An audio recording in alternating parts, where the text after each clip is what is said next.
This is Paul. I'll take a shot at it. What we see is, take the U.S. We see a lot of approaches similar to this, kind of penetrating, if you will, the coastal utilities of the United States and getting down into the southern utilities as well. One of the drivers is, in the case of Toronto Hydro and Hydro One, has been the PAS 55, and has also been the regulatory driver. So that's a really handy driver. And if you take a look then at Europe and Asia and so forth, where the regulator is very actively involved in decision making, you see this kind of thing happening. The second part of your question, Jesse, is where are other utilities, if you think about step 1 to step 10? Giving credit to the entire utilities industry, utilities of the world really are all over the place in terms of the map.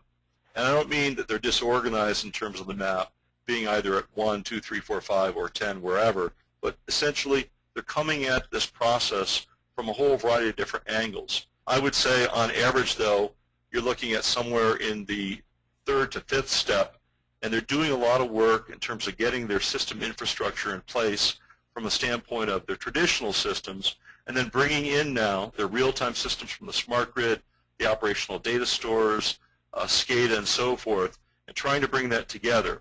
It's a lot of hard work. It costs a lot of money, but they are definitely making progress, and it is definitely a global trend for the utilities that we work with. And Paul, before I get on to some of these more tactical questions, what is the right first step for a utility to take that wants to start to grapple with this issue and really make some progress? Well, the first right step is a plan. You saw from Bruno a roadmap that Hydro One has in place, and how he and Hydro One are executing across that roadmap and taking baby steps and then making major adjustments and enhancements with the experiences they gain, and then moving toward other types of data, adding real-time systems of various types, etc. And then you heard also a methodology from Thor in terms of how they've got the core capability in place. So they had a very solid plan. They're now adding the distribution level transformer monitoring and analytics. So they also are basing, step 1 around a really solid plan, and then actually a prototype in both of these cases to get off the dime and show results to the organization, toward the asset management team, et cetera. Right. Got to get that internal buy-in, yeah. Okay, well, I'll turn now to Thor and to Bruno. Either one of you jump in or both, but we had a number of questions around the technology. So just questions, what technologies are you using to monitor the health of your assets, even perhaps some names of the providers, and what additional remote readable instrumentation do you plan to add to support your asset management? Yeah, I can maybe start with that. On the transformer monitors, we have actually worked with 2 solutions. We worked with Elster on putting up similar to smart meters on the transformers, and also with Connect solutions.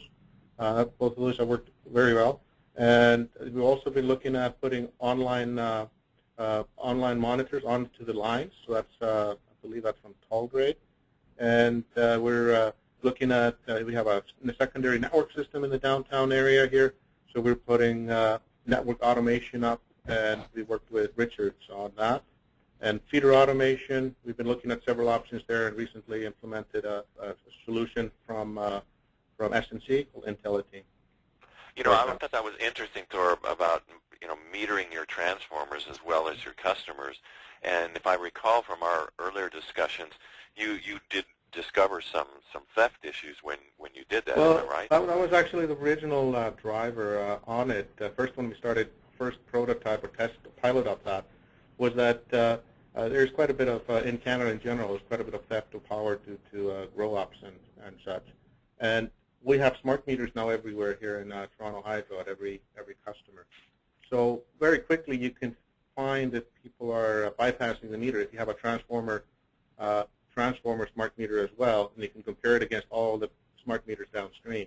And we were able to simply see a single street light go on or off. So it's very easy to do. That was the original driver for the pilot, but then we started discovering all kinds of other good things we could get to that information. Bruno, folks want to know, are you using dedicated communication systems or utility-wide network? How are you getting the information back? So right now we have one central operating centers. So we've consolidated 30 operating centers back in 1990.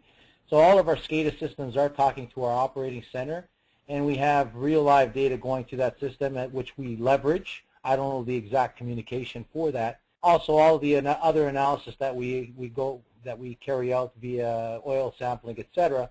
But we do have from a smart grid perspective, we have 1 million smart meters installed that are communicating, and we have a dedicated channel that was given to us by the Canadian government.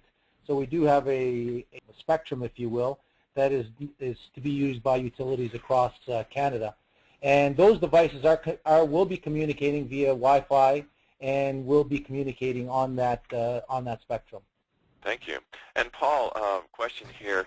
Would you agree, asked a listener, that dynamic asset management is a necessary prerequisite to determine when and where to site distributed generation? Oh, absolutely. I think it is most definitely a necessary prerequisite for DER and DG.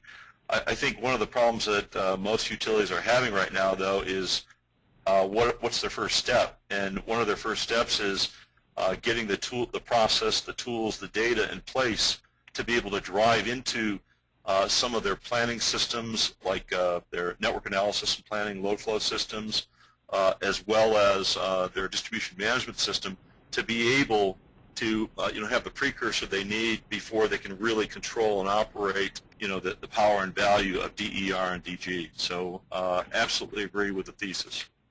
Terrific. We have run out of our time. I did want to say thank you very much to you for joining us, and also to our presenters, to Thor, to Bruno, and to Paul. Thank you for sharing your insights and your expertise. And I hope to see all of you again very soon on another Lessons from the Real World webinar.